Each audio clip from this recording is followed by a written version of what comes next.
I'm really excited to share with you our Christmas with a Cause campaign entitled Building Hope for Cuba. This year we'll be focusing on 4 initiatives in Cuba. Number 1, resourcing a facility for children with disabilities and their families. Secondly, we'll be building greenhouses in the community that will enable people to become more economically self-sufficient. We will also be finishing a ministry retreat center and a ministry training center for international ministry teams and for national pastors. And finally, we'll be supporting 2 exciting church plants. To be a Christian in Cuba really is, they're looked at as being just uneducated, unintelligent, ill-informed. They're looked at as, well, if you're a Christian, then you must not know any better. God has been working through the churches to reach the communities through miracles. And the Lord is working through the church, and people are realizing, oh my gosh, this God is real, even though our government says He's not. And He does answer prayer. And what is it that who is this Jesus? And so the gospel is going out through a lot of the miracles, and then the churches just have an open door to share what Christ has done for them.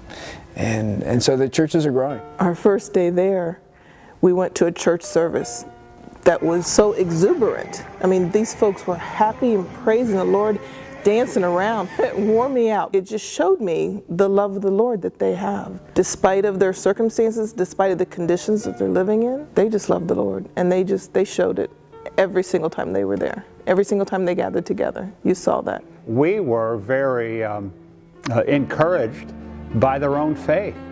I mean, to see people who have, as Jesus talked about, you must come to Him with the heart of a child, open, receptive, willing to learn. That's the way the Cubans are. Their passion for the Lord, the need that is there is very great.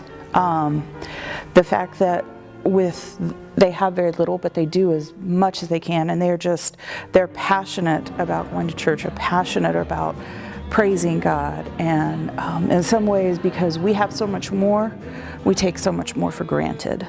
And you just want that love and that joy and that desire and that closeness to God to spread to others. I really liked playing with the kids and handing them stuff and seeing their expressions when they got the things that they didn't have before.